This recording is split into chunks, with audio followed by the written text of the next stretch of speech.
Commander Kate Morgan sat perfectly still in her chair as the alien representatives continued their presentation. The meeting room aboard the Earth Alliance vessel Daedalus was filled with the ship's senior officers, all watching the holographic display with varying degrees of interest. But Kate's attention wasn't on the impressive visuals. It was on the words being spoken, and more importantly, the words being carefully avoided. The tall, mantis-like Xeraxian delegate moved his upper limbs in what his species considered a friendly gesture. And so, the Galactic Council welcomes humanity with open arms, he said, his translator rendering his clicking speech into smooth English. Your species has achieved remarkable progress in a very short time. We are eager to help Earth take its rightful place among the stars. Beside him, the crystalline Phosian representative shimmered with blue light. The benefits of membership are substantial, she added, her voice sounding like wind chimes. Access to technology centuries beyond your current capabilities. Protection from hostile forces in the outer regions. Trade routes that span thousands of systems. Admiral Paul Wright nodded appreciatively. The Earth Alliance is honored by your offer, he said. We've dreamed of this moment since we first looked up at the stars. Kate's face remained expressionless, her hands folded neatly on the table. Her usual spot at these meetings was at the edge of her seat, firing questions one after another. Today she hadn't said a word. Lieutenant Rick Daniels, seated to her right, glanced at her with growing concern. In 8 years of serving together, he had never seen the commander this quiet. Something was wrong. Very wrong. Of course, continued the Xeraxian, clicking his mandibles. There are certain protocols that must be followed. Standard procedures for all new member species. Completely routine, agreed the Phosian, her crystal body pulsing with light. Medical screenings, cultural exchanges, joint military exercises to ensure compatible operational parameters. Kate's eyes narrowed slightly, but she remained silent. Admiral Wright looked around the table. Does anyone have questions for our guests? Science Officer Alan Winters raised his hand. What kind of medical screenings are we talking about? The Phosian's light dimmed slightly. Nothing invasive. Simple genetic sampling to ensure biological compatibility with council environments. Some species have adverse reactions to certain atmospheres or materials. Kate's finger tapped once on the table. Rick noticed. It was their old signal from Academy days. Something doesn't add up. And these joint exercises? Asked Security Chief Greg Patterson. What would they entail? The Xeraxian's antennae twitched. Basic formation flying, communications protocols, emergency response simulations, all very standard. When the meeting ended 2 hours later, the alien delegation departed with promises to return the next day with the formal treaty documents. As the room emptied, Admiral Wright approached Kate. Commander Morgan, you didn't ask a single question. His voice carried both surprise and concern. That's not like you. Kate stood up and straightened her uniform. Sometimes asking questions reveals more than it uncovers, sir. Meaning? Meaning I learned everything I needed to by watching, not asking. She hesitated. Sir, I'd like permission to access the full treaty document tonight, before tomorrow's signing ceremony. The Admiral frowned. The document is over 500 pages of dense diplomatic language. The Council provided a summary. I know, sir, but I'd still like to read it. All of it. Wright studied her face. Kate Morgan had saved his ship 3 times over, the years with her attention to detail and uncanny intuition. Granted, but I want your report by 0600. Thank you, sir. Kate turned to leave, then paused. And, sir? I'd recommend we delay signing until after I've completed my review. After the Admiral left, Rick approached her. What did you see that the rest of us missed? Kate glanced around to ensure they were alone. Did you notice how the Phosian's light patterns changed when Alan asked about the medical screenings? Their species uses bioluminescence as emotional expression. That pattern indicated stress or deception. Maybe our translator misinterpreted. Maybe. But then there's the Xeraxian. His left antenna twitches when he's holding something back. Classic. Tell. I spotted it during our first contact with them last month. Rick rubbed his chin. So you think they're lying about the treaty? Not lying exactly. Just not telling us everything. Kate's voice dropped lower. Did you find it odd that they knew so much about us? Our language, our customs, our military protocols? They said they've been monitoring our broadcasts for decades. Standard first contact procedure. Kate shook her head. There's a difference between monitoring broadcasts and understanding the nuances of human military structure. They knew things they shouldn't know from casual observation. She pulled out her data pad and began walking. I need access to the long-range sensor logs from the Jupiter outpost from the last 5 years, and anything we have on unexplained phenomena near the outer planets. Rick matched her stride. You think they've been watching us up close? I think humanity isn't the first Earth species they've encountered, and I want to know what happened last time. 3 hours later, Kate sat alone in her quarters, surrounded by holographic displays filled with text and diagrams. The full treaty. Documents scrolled before her eyes as she searched for the hidden traps she was certain existed. On page 294, subsection 17.3, she found the first one. She immediately called a secure meeting. By midnight, Communications Officer Liz Harmon, Security Chief Greg Patterson, and Science Officer Alan Winters had gathered in Secure Conference Room B.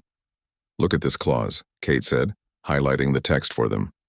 It authorizes mandatory genetic sampling of all Earth military personnel for compatibility assessment. Alan shrugged. That sounds like standard medical procedure for space travel. Kate shook her head. I cross-referenced with their biological research database that they shared with us. They're specifically screening for genetic markers associated with human intuition and pattern recognition, abilities their species lack. Liz's eyes widened. You think they're afraid of us? I think they've encountered humans before, Kate replied, and I think it didn't end well for them. She pulled up another display showing sensor readings from the Jupiter outpost. Look at these anomalies from 3 years ago. Unexplained energy, signatures that match Xeraxian drive systems. Greg leaned forward. They were spying on us before official first contact? Studying us, Kate corrected. Like scientists observing dangerous animals, and now they want samples of what makes us different. But why? Asked Rick. If they're so advanced? Because we scare them, Kate said simply. Humanity has something they don't understand and can't predict. And in their experience, the unknown is dangerous. The room fell silent as they considered the implications. What's our play, Commander? Greg finally asked. Kate's face hardened with determination. We accept their proposal, with some key modifications. Meanwhile, we quietly prepare for scenarios they're not telling us about. She looked at each of them in turn. And we say nothing about our suspicions, not a word. Why not bring this to the Admiral? Asked Liz. Because if I'm wrong, we risk offending our first alien allies, Kate replied. And if I'm right? She paused. If I'm right, they're watching us very closely right now, studying our reactions. Our silence will confuse them. It's the one response they won't have planned for. She stood up, her decision made. Tomorrow at the signing ceremony, follow my lead. If a human stays silent during a briefing, it doesn't mean they agree. It means they're planning. The signing ceremony took place in the Daedalus's Grand Meeting Hall. Earth Alliance flags stood alongside the strange symbols of the Galactic Council. Admiral Wright sat at the center of the long table, with the alien representatives across from him. Commander Kate Morgan stood slightly behind the Admiral, her face a careful mask of polite interest. We have reviewed your treaty, said Admiral Wright, and we are prepared to sign with certain amendments. The Xeraxian delegate's antennae twitched. Amendments? The treaty was carefully crafted to benefit both parties. Indeed, said the Admiral. And these small changes will ensure that benefit remains balanced. He nodded to Kate, who stepped forward and placed a datapad on the table. We've made 3 modifications, Kate explained. Her voice was calm and professional. First, genetic sampling will be voluntary, not mandatory, and limited to non-military personnel. Second, joint exercises will be observed by neutral third parties from both our governments. Third, We request full access to your historical archives regarding previous first contact situations. The crystalline Phosian flickered with rapid pulses of light, too quick for the humans to interpret, but Kate noted them carefully. The Xeraxian and Phosian exchanged glances. These changes are unexpected, said the Phosian. The genetic sampling is purely for medical compatibility. Then voluntary samples should be sufficient, Kate replied smoothly. We can provide a diverse selection that will give you all the medical data you need. The Xeraxian's mandibles clicked, rapidly. The mandatory aspect was simply to ensure comprehensive data, but your suggestion is acceptable. As for the joint exercises, continued the Phosian, third-party observers would complicate the procedures. Admiral Wright leaned forward. Perhaps. But transparency builds trust, doesn't it? After a tense pause, the aliens agreed to the first two amendments. The third request about historical archives received more resistance. Our archives are vast, said the Xeraxian. What specific information do you seek? Kate kept her expression neutral. We're particularly interested in any previous contacts with Earth or human vessels. The aliens went very still. The Phosian's lights dimmed to almost nothing. There have been no previous official contacts, said the Xeraxian carefully. Official contacts, repeated Kate. And unofficial? We monitor many developing species, admitted the Phosian. It is our policy not to interfere until they achieve certain technological benchmarks. Admiral Wright nodded slowly. Which Earth has now reached? Precisely, said the Xeraxian. Kate stepped back, allowing the Admiral to conclude the negotiations. The treaty was signed with the amendments included. As the ceremony ended, Kate caught Rick's eye across the room and gave a subtle nod. Phase 1 was complete. Later that evening, Kate met with her trusted team in her private quarters. Security measures were in place to prevent any eavesdropping. They're hiding something significant, Kate said, pacing the room. Their reaction to our third request confirmed it. But they agreed to our amendments, said Liz. That's a win, right? A small one, Kate replied, but it buys us time. I've been doing research while you were preparing for the ceremony. She activated a display showing star charts. 2 Earth exploration vessels disappeared in deep space over the last 70 years. The official records list them as lost due to equipment failure. That's not uncommon for early space exploration, Alan pointed out. True, said Kate. But look at where they disappeared. She highlighted 2 points on the chart. Both were near the edge of our solar system, in regions where I detected those energy signatures matching Xeraxian technology. The room went quiet as everyone processed this information. You think they destroyed our ships? Asked Greg finally. I don't know, Kate admitted. But I think they encountered them. And whatever happened during those encounters made them very interested in humans. Rick frowned. If they've been watching us for decades, they must have observed our wars, our conflicts. Maybe they think we're dangerous. Or maybe, said Kate, they found something about us they fear. Something unique to humans. Alan pulled up data on his pad. I've been analyzing what we know about Xeraxian and Phosian biology and psychology. Both species have highly logical, structured thought patterns.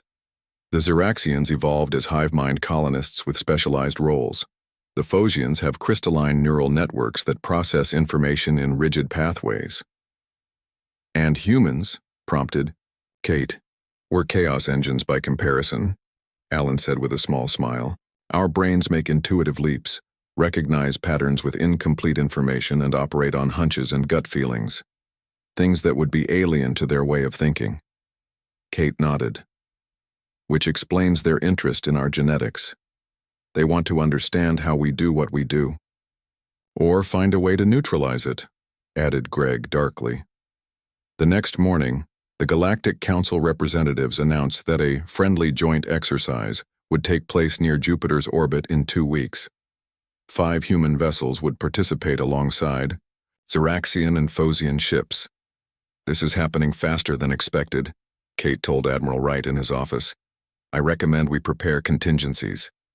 The Admiral looked troubled. Commander, your suspicions may be well-founded, but we can't approach our first interstellar alliance with open distrust. Not open distrust, sir. Just careful preparation. She handed him another data pad. I've developed a strategy called Contingency Delta. It will appear to be a simple systems test, nothing that would raise suspicions. Wright reviewed the plan. This would give us a significant tactical advantage if needed. And if not needed, it's just a routine systems check, Kate said. No harm done. The Admiral studied her face. You really believe they mean us harm? I believe they fear us, sir, and fear often leads to preemptive action. Wright sighed heavily. Very well. Implement your contingency plan, quietly. Over the next 2 weeks, Kate worked tirelessly. She coordinated with the captains of the other 4 Earth vessels selected for the exercise, the Hermes, Artemis, Helios, and Orion. Officially, they were preparing standard maneuvers. Unofficially, they were implementing Contingency Delta. The plan was simple but effective. Each ship would have a shadow system ready to activate if their primary systems were compromised. Additionally, Kate had arranged for backup forces to be stationed just outside the exercise area, ready to jump in if needed. The night before the exercise, Kate stood in the observation deck looking out at the stars. Rick found her there, lost, in thought. Nervous about tomorrow? He asked, standing beside her. Not nervous. Focused, she replied. Something's going to happen. I can feel it. The other captains think you're being paranoid. Kate smiled slightly. Paranoia is an irrational fear. Mine is based on evidence. Circumstantial evidence, Rick pointed out. Sometimes circumstances tell the truth when no one else will. She turned to face him. Did you know that in ancient human warfare, silence was often the most telling signal? When the birds stopped singing in the forest, it meant predators were nearby. Rick nodded slowly. And we're the birds in this scenario? No, said Kate, looking back to the stars where the alien ships waited.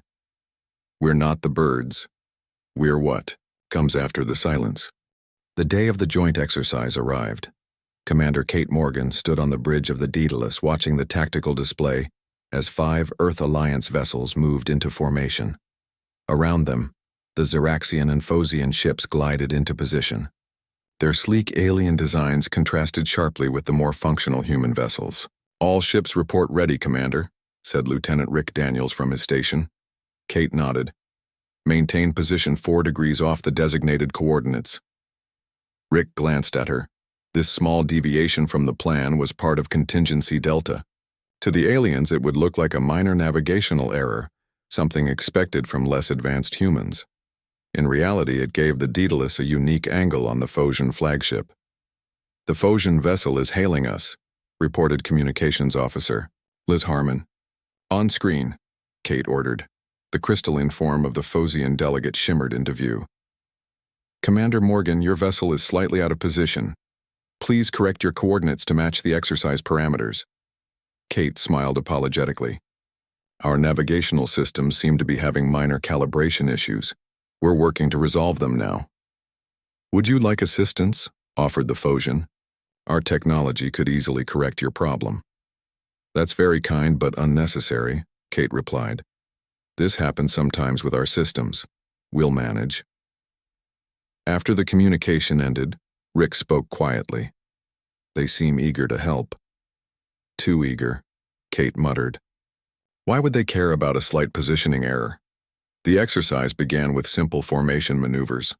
The Earth ships performed adequately, though not with the flawless precision of the alien vessels. Kate ordered her crew to make small, believable mistakes, nothing serious, just enough to maintain the impression of human technological inferiority. Captain Summers of the Hermes is requesting a private channel, Liz reported. Kate took the call in the small conference room just off the bridge. Captain Eric Summers appeared on the screen, his expression concerned. Commander Morgan, my science officer is detecting unusual energy readings from the Phosian flagship. It's not matching anything in our database. Send me the data, Kate ordered. When the information appeared on her screen, Kate felt her suspicions confirmed. The Phosian ship was generating an energy signature consistent with weapons charging, but disguised to look like standard power fluctuations. She returned to the bridge. Status of our backup systems? Shadow systems are ready to activate on your command, reported Greg from security. Science Officer Winters, what are you seeing from the Phosian flagship? Kate asked. Alan studied his readings carefully. Energy buildup in what appears to be their ventral section. It's masked, but the pattern suggests weapons charging. So, much for friendly exercises, Kate said quietly. She opened a channel to all Earth vessels. All ships, this is Commander Morgan. Implement Contingency Delta. I repeat, implement Contingency Delta. Across all 5 human ships, primary systems began to shut down in what would appear to be catastrophic failures. Lights dimmed, engines sputtered, and communications became garbled. Meanwhile, the hidden shadow systems came online, invisible to the alien sensors. They're targeting us, reported Greg as alarms sounded. The Phosian flagship is locking weapons on all Earth vessels. Maintain radio silence except for distress calls, Kate ordered. Let them think we're dead in the water. The bridge was bathed in red emergency lighting as the Daedalus appeared to drift helplessly. On the tactical display, Kate watched as the other Earth ships also feigned system failures. The Xeraxian and Phosian vessels moved closer, surrounding them in a clearly offensive formation. Send the signal, Kate ordered Liz. A single burst transmission designed to look like a desperate distress call was sent. To the aliens, it would appear to be a standard emergency beacon. In reality, it contained encrypted coordinates and a tactical alert. 3 tense minutes passed as the alien ships closed in. The Phosian flagship's weapons were now fully charged. The Xeraxian vessels had deployed what appeared to be boarding craft. They're going to try to take our ships, Kate realized. They want our technology intact. Rick looked grim. And our crews? Probably as specimens, Kate replied. Remember their interest in our genetics.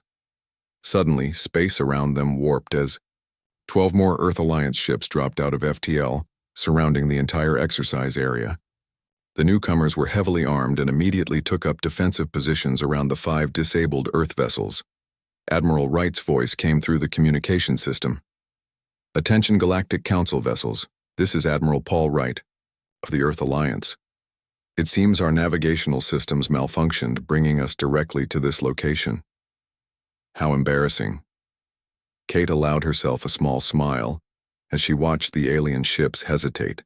Their formation, clearly meant for attack, now looked extremely suspicious with the arrival of Earth reinforcements. The Phosian flagship's weapon systems powered down. Admiral Wright, came the crystalline voice of the Phosian delegate. What? An unexpected surprise. We were just about to assist your vessels with their technical difficulties. How thoughtful, replied the Admiral. But, as you can see, we have the situation well in hand.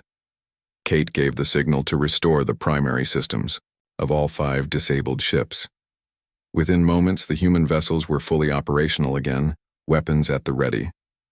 That was quite a recovery, noted the Xeraxian commander, his antenna twitching rapidly. Yes, said Kate, opening a channel to both alien flagships. Earth technology can be surprisingly resilient. The tension on the bridge was thick enough to cut with a knife as the 2 fleets faced each other. The aliens outnumbered the humans, but the element of surprise was lost. Any aggressive move now would be an obvious act of war. Perhaps, said Admiral Wright diplomatically, we should consider this exercise complete and return to discuss what we've all learned. After a brief silence, the Phosian agreed. Yes, this has been most educational. As the Galactic Council, ships retreated to a safe distance. The bridge crew of the Daedalus finally relaxed slightly. Rick looked at Kate with newfound respect. You were right all along, he said quietly. Kate shook her head. I wish I hadn't been. Admiral Wright's face appeared on the main screen. Commander Morgan, I believe you and your team are due for a debriefing on my flagship in 1 hour. We have much to discuss. Yes, sir, Kate replied. After the communication ended, Alan approached Kate's command chair. Commander, I've been analyzing the energy signature from the Phosian ship. It was designed to temporarily disable our neural functions without damaging our brains. They wanted us alive but helpless, Kate concluded. Probably to study how our minds work, Liz joined them. But how did they expect to explain attacking us to the rest of the Galactic Council? Maybe they weren't planning to explain anything, suggested Greg. If humans disappeared from the galaxy, who would question it? Kate stood up, her face resolute. We need to prepare for the diplomatic fallout. This isn't over, it's just beginning. As the Daedalus set course for the Admiral's flagship, Kate looked out at the stars. The universe had just become a much more dangerous place for humanity, but also perhaps a place where other species would learn not to underestimate the quiet ones. The emergency council meeting took place on the neutral ground of Earth's orbital station. Representatives from both sides sat around a large, circular table. The tension in the room was thick enough to cut with a knife. Earth's ambassador, Susan Fletcher, stood calmly before the furious alien representatives. She was a small woman with steel-gray hair and eyes that missed nothing. Commander Kate Morgan sat beside her, along with Admiral Wright and the captains of the other Earth vessels that had participated in the exercise. Across from them, the Xeraxian High Commander's antennae twitched with agitation. The Phosian Elder's crystalline body pulsed with rapid flashes of light that indicated extreme stress. You were testing us, Susan stated simply. Or more accurately, attempting to neutralize us. The Xeraxian High Commander rose to his full height, nearly 7 feet tall. Your accusations are baseless. We were conducting a standard exercise. Susan activated a holographic display in the center of the table. This is footage from our ships during the exercise.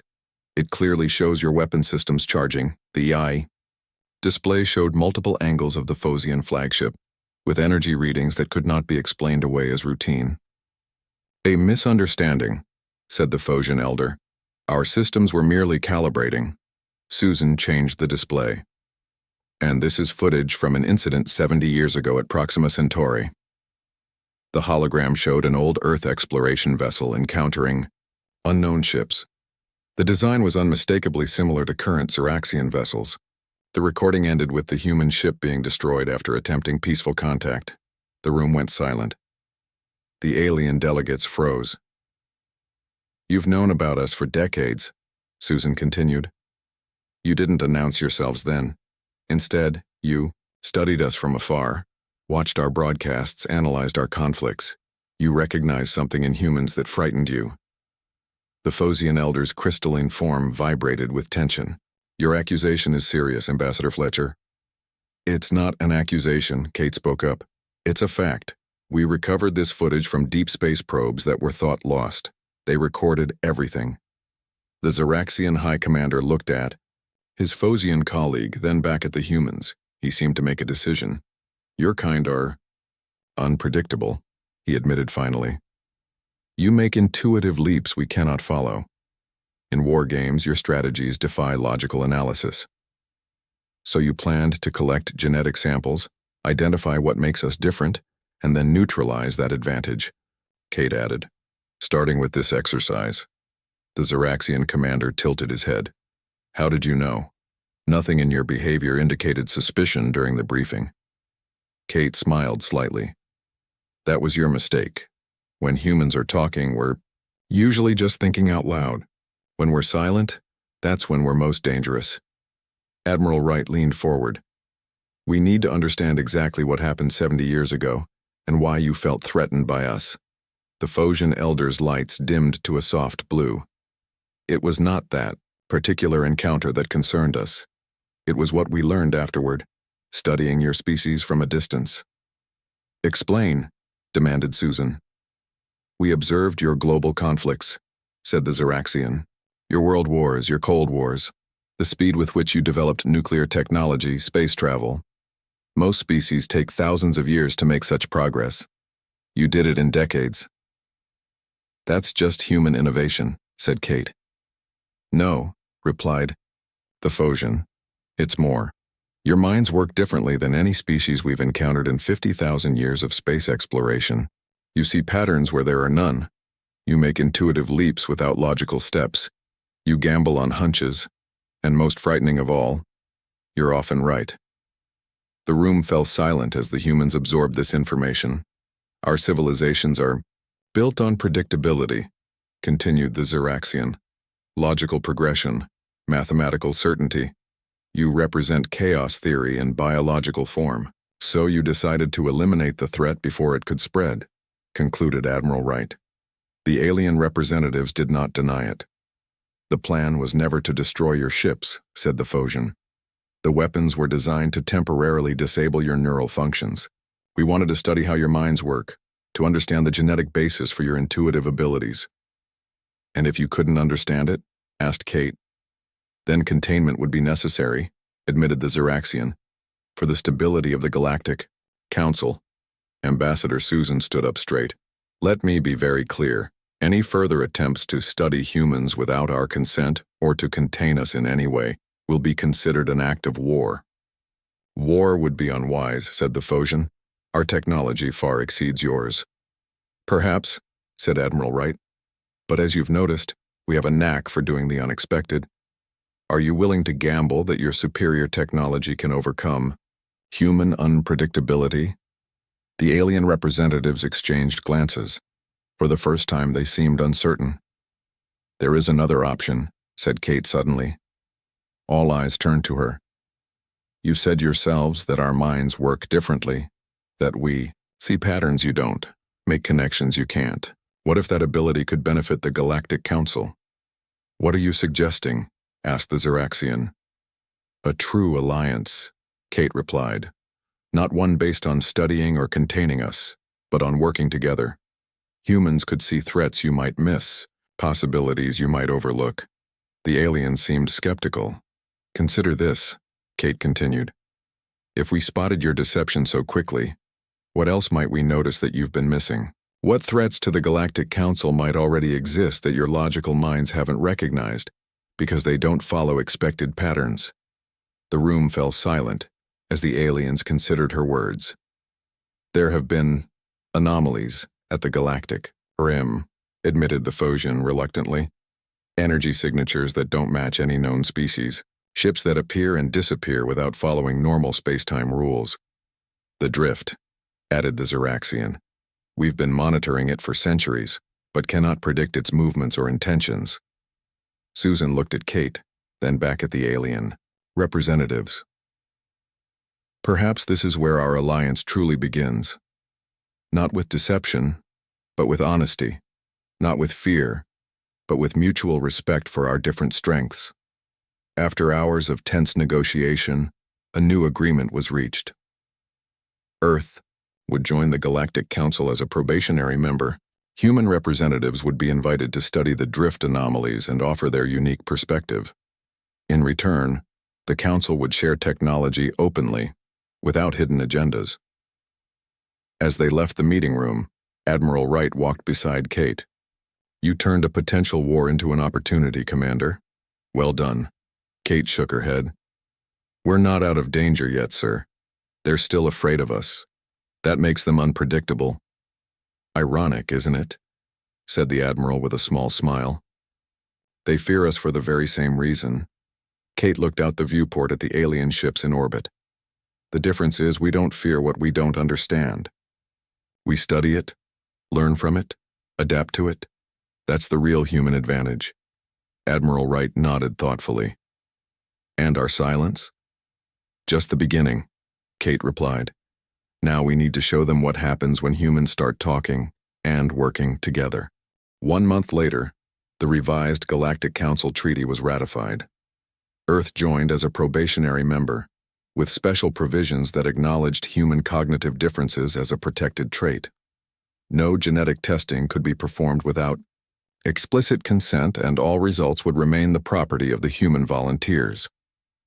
On the observation deck of the newly constructed Earth Embassy on Mars, Commander Kate Morgan stood looking out at the red landscape. The dome above her head sparkled with force field technology, provided by the Phosians as a gesture of goodwill.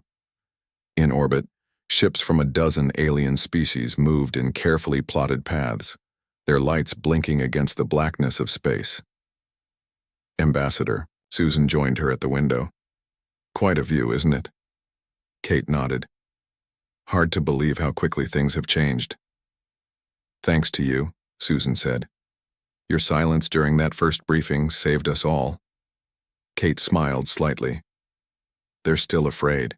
Of us, you know, Susan nodded. With good reason. Their civilizations are built on predictability and logical progression. We represent something they can't fully understand or control. Yet they need us, said Admiral Wright, joining them. In his hands, he held a datapad with new information about the mysterious drift anomalies at the galactic rim. The incursions are getting worse. 3 Phosian outposts have gone dark in the past week. Kate took the pad and studied the readings. These energy signatures don't match anything in our databases either. But you see a pattern, don't you? Asked the Admiral knowingly. Kate was quiet for a moment, her eyes moving over the data. Yes. It's not random. The attacks follow a sequence based on prime numbers. Each new incursion is at a location that corresponds to the next prime in the sequence. Susan looked surprised. How did you spot that so quickly? Kate shrugged. It just jumped out at me. The Phosians wouldn't see it because they process information linearly. They'd need to run every possible mathematical model first. Admiral Wright smiled. And that's exactly why they need us now. He handed Kate another datapad. It contained her new orders. The Daedalus would lead a joint task force to the galactic rim. Her crew would work alongside Xeraxian and Phosian specialists to investigate the drift phenomenon. More importantly, humans would train alien commanders in the art of unpredictability and intuitive thinking. They want us to teach them how to think like humans? Kate asked, surprised. They want to learn, said Susan. That's progress. Kate looked down at the orders, then back up at the ships in orbit. Among them was the Daedalus, her ship, now fitted with Galactic Council technology. The upgrades had made it twice as fast and 3 times as powerful. Similar upgrades were being installed on all Earth vessels. You realize this could still be a trap, Kate said quietly. Get our best minds to the rim, far from Earth, then strike. Admiral Wright nodded. The thought occurred to us. That's why we're sending our best. People who know when to stay silent and watch. Kate smiled at that. When do we leave? Tomorrow, said the Admiral. Your crew has already been briefed. Later that evening, Kate met with her senior officers in the Mars base's secure conference room.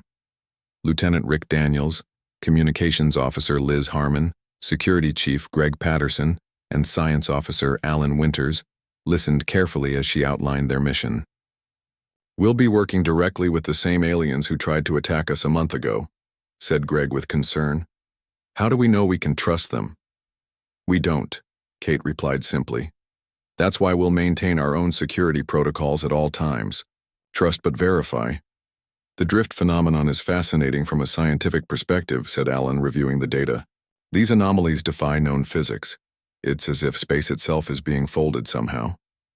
Or as if something is coming through from somewhere else, added Liz. Kate nodded. Whatever it is, the Galactic Council has been monitoring it for centuries, without making progress. They're hoping our human intuition will see something they've missed. And if we do? Asked Rick. If we solve their problem for them, what's to stop them from seeing us as an even bigger threat afterward? It was a good question. Kate had wondered the same thing herself. By then we'll be too valuable to eliminate, she said, and we'll know too much about their technology and weaknesses. The meeting continued late into the night as they prepared for their mission.